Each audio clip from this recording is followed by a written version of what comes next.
नमस्कार, मैं डॉक्टर मोहिता शर्मा, तिरुपति आई सेंटर नोएडा से। आज हम बात करेंगे डिजिटल आई स्ट्रेन की।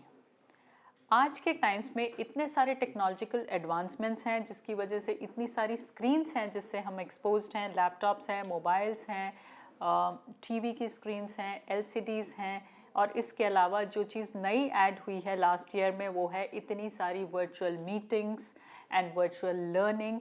इन सभी टेक्नोलॉजिकल एडवांसमेंट्स की वजह से हमारा स्क्रीन एक्सपोजर बहुत ज़्यादा बढ़ गया है एंड ऑलमोस्ट सभी लोग डिजिटल आई स्ट्रेन से सफ़र कर रहे हैं।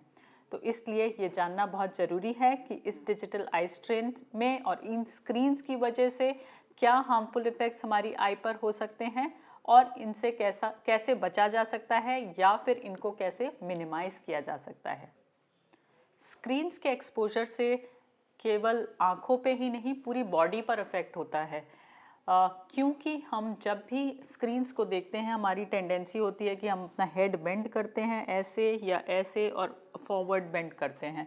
तो इससे हमारे पूरे हेड का वेट, हमारा हेड करीब 25 to 30 kgs का होता है। पूरा वेट हमारे नेक और हमारे स्पाइन के ऊपर जाता है, जिससे हमें नेक पेन, बैक पेन जैसी समस्याएं हो सकती हैं। तो इसीलिए इसमें ये ज़रूरी है कि जब भी हम स्क्रीन देखें हमारा पोस्चर करेक्ट हो, हमारा हेड स्ट्रेट हो, बेंट फॉरवर्ड ना हो हम ऐसे, हमारे एल्बोज़ भी ऐसे स्ट्रेट हों ऑन द टेबल और हमारी आईज़ ऑलमोस्ट स्क्रीन लेवल पर हों। हम ऐसा करेंगे तो हमारा सारा स्ट्रेन का जो कॉम्प्लेक्स है वो कम हो जाएगा। सेकेंड चीज़ जो डिजिटल आई स्ट्रेन में आती है उसको कहते हैं हम कंप्यूटर विजन सिंड्रोम या CVS। जब भी हम स्क्रीन से एक्सपोज्ड होते हैं तो दो चीज़ें होती हैं। पहली, हम लोग ब्लिंक कम करते हैं, स्क्रीन को हम स्टेयर करते हैं लगातार। जब हमारा ब्लिंक रेट कम हो जाता है तो हमारी आई में ड्राइनेस होती है, जिसकी वजह से इरिटेशन और डिस्कम्फर्ट होता है। तो जब भी हम स्क्रीन्स के आगे हों, एक तो हम कॉन्शियसली थोड़ा ब्लिंक करने की ज़्यादा कोशिश करें और सेकेंडली हम इसको 20-20 रूल कहते हैं।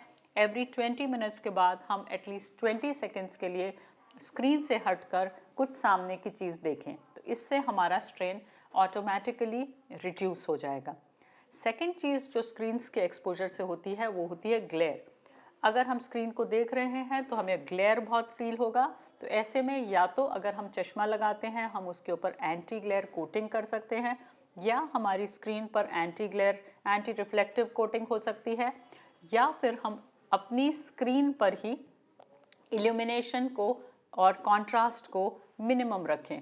अगर हम ऐसा रखेंगे तो हमारी आईज़ मोर कंफर्टेबल होंगी और डिजिटल स्ट्रेन हमें मिनिमम होगा। स्क्रीन्स जो ड्राइनेस करती हैं उसके लिए हम लोग रेगुलर लुब्रिकेंट ड्रॉप्स भी एडवाइस करते हैं। इनको 1 या 2 बार अगर एवरीडे हम डालें तो हमारी आईज़ कंफर्टेबल रहेंगी। और ये ऐसी ड्रॉप्स होती हैं जो अगर हम लगातार भी डालते रहें कई सालों तक, इसमें कोई साइड इफ़ेक्ट्स नहीं होते।